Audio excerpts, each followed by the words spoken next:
pada materi empati dan materi perencanaan pembelajaran.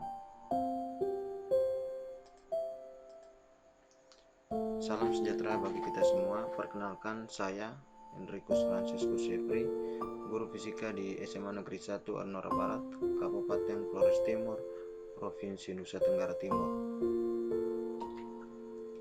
Tujuan dari kegiatan ini, yang pertama, menyelesaikan tugas pelatihan mandiri pada belajar semangat guru seri kedua.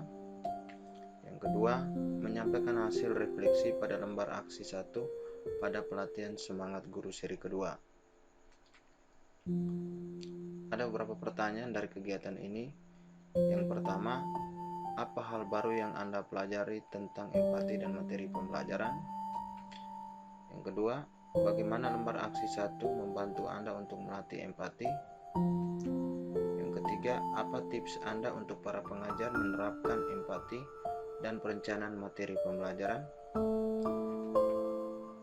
Pada pertanyaan yang pertama, apa hal baru yang Anda pelajari tentang empati dan materi pembelajaran?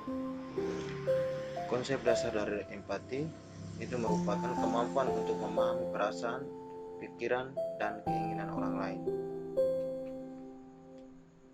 Empati digolongkan menjadi 4 bagian. Yang pertama, empati global.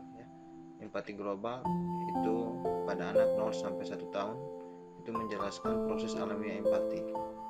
Pada poin yang berikut, empati egosentris itu menjelaskan anak mulai bisa membedakan bahwa kesedihan itu bukan miliknya, kesusahan yang sedang menimpa orang lain bukan kesusahannya sendiri.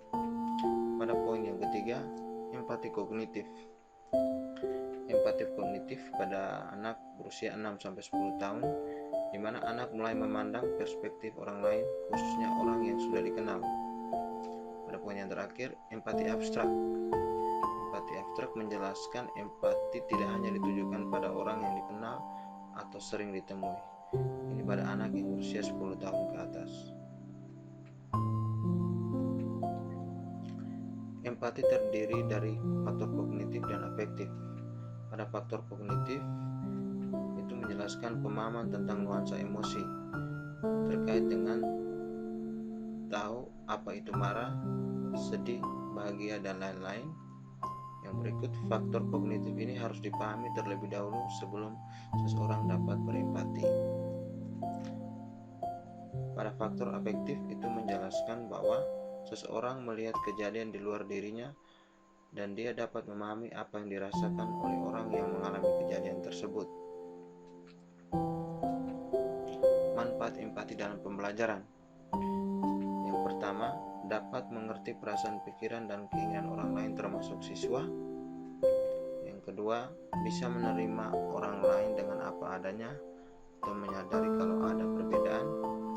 Yang ketiga, bisa memandang sesuatu keadaan dari sudut pandang orang lain.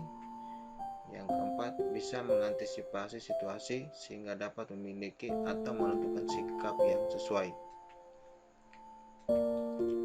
Jika tidak ada empati dalam pembelajaran, yang pertama, hubungan interaksi pendidik dan peserta didik kurang baik. Yang kedua, proses pembelajaran tidak berjalan efektif. Yang ketiga, guru hanya fokus mengejar target pembelajaran. Bagaimana mengasah empati? Yang pertama, itu kontak mata, respon yang sesuai, menghindari gangguan, mengajukan pertanyaan, parafrase, tidak memotong pembicaraan, dan transisi peran. Bagaimana lembar aksi pertama membantu Anda untuk melatih empati? Lembar aksi pertama terkait dengan mendengar empati atau mendengar aktif.